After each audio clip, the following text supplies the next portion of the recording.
Hello. Teufela. Here. Today I'm going to make a cursed Furby out of Papiero. Papiero. Papiero. Papiero. Papiero. As you can see, there is no Furby face in this pile of this. And that's because I'm going to make it myself.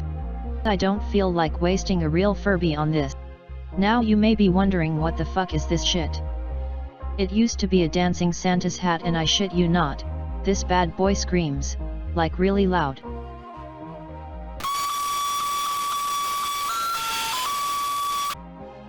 So this is going to be fun, smiley face. First thing I did, like a total and complete idiot I am, was dissecting this hood. I should have done it as late as possible to avoid a mess caused by lots of black fur coming loose, but whatever. I don't even know what jacket this hood comes from, it just kinda waited in my fabric stash for years to finally be used.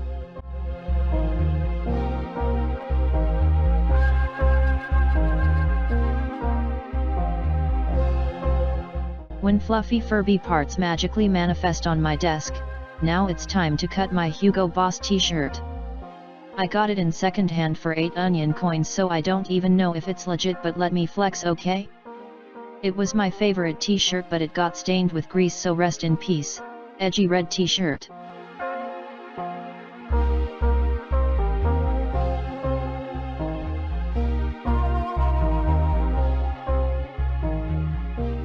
At this point I somehow still didn't realize I was supposed to make 2 feet. And now the most important part, the face. I prepared 2 glass cabochons for eyes and started sculpting using polymer clay. This type of clay is quite strong but has to be baked in the oven, which means you can't mix it with plastic or you will end up with smelly melted plastic and a ruined sculpture. I don't know why, but my clay is really hard to make soft and usable, so I cut most of me kneading it out.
I made holes for future teeth using a sewing machine needle's blunt end.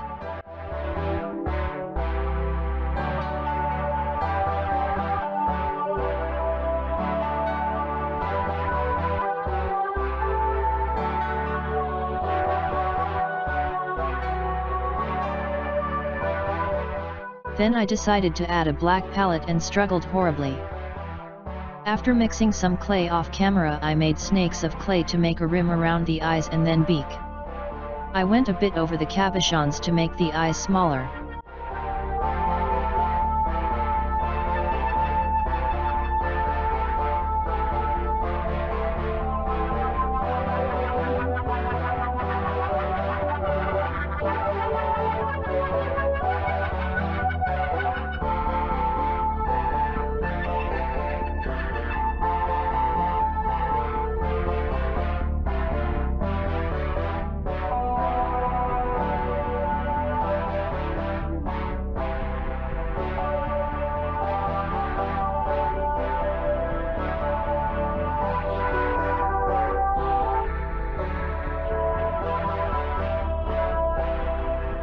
While the face was cooling down, I cut sticks for the ears. Then I made the ear skeletons using my brother's 3D pen, but if you treat this video as a tutorial, which why would you do that, then you can use a piece of wire. Generally 3D pen is a quite hard tool to control, if you ever considered buying one. Artists on the internet make it look so effortless and easy, but it's like trying to tame a worm made of hot lava.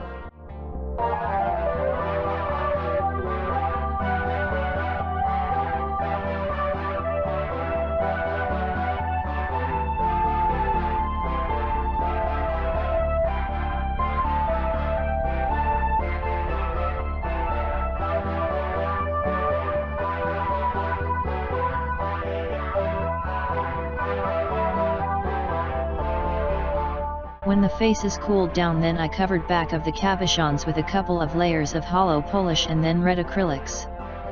Painting glass is a bit of a bitch, nothing wants to dry and it's easy to reactivate previous layers.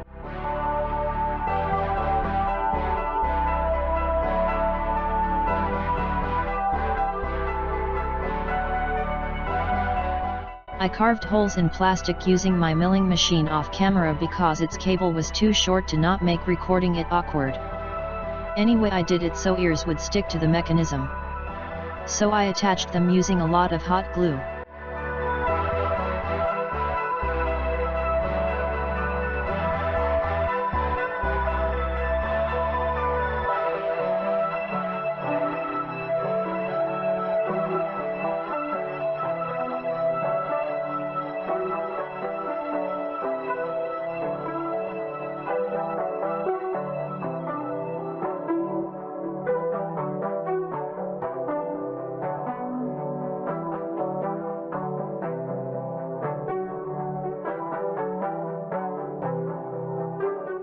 Then I got back to the face to make teeth using 3D pen again. I copied this technique from Papin Atelier, who made doll nails out of hot glue in similar way, putting a bit of glue and pulling it until it dries and cutting it with scissors. I'm using plastic instead of glue, so these teeth are attached very weak, but it's nothing a bit of hobby glue can't fix.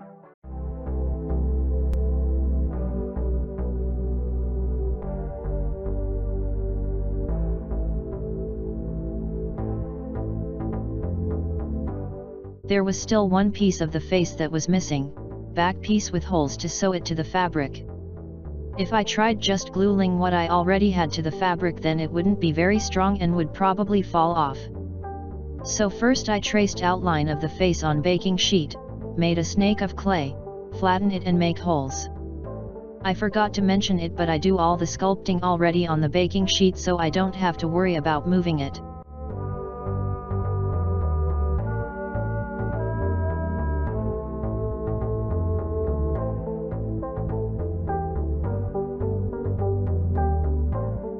And when that was cooling down, I have already sewn the ears and feet. Now it was time to glue back piece to the rest of the face. With the help of montage magic, the body is all stitched together. Time to try it on and check if it fits or if I fucked something up like always. Everything was fine, so I stitched the ears to the body. I had to be careful not to stitch anything backwards or with ugly side out. Now let's get the stuffing dog and aggressively rip its guts out.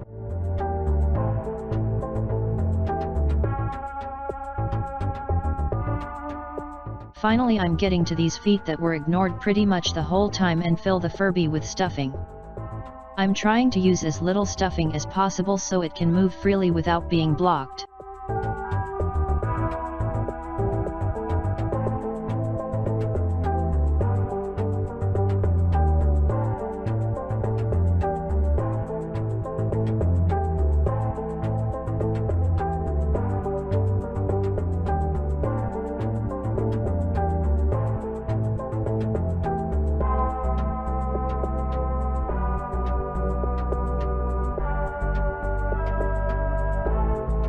Later I hot glued everything together and she looks almost done.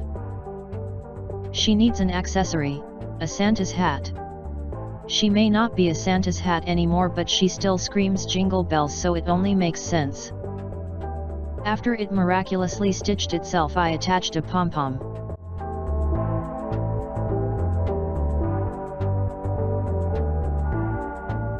Then I hot glued some cotton to the base, using a ruler as a separator so it doesn't get glued shut.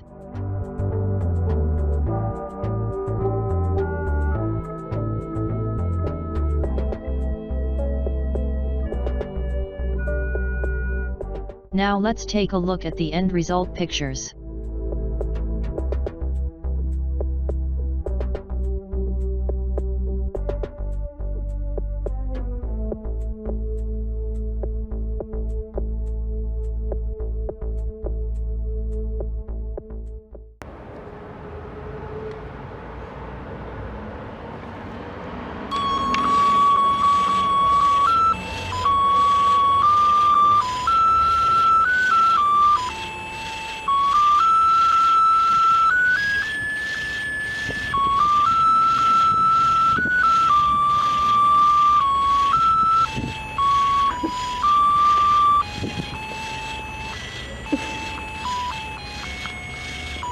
Benia!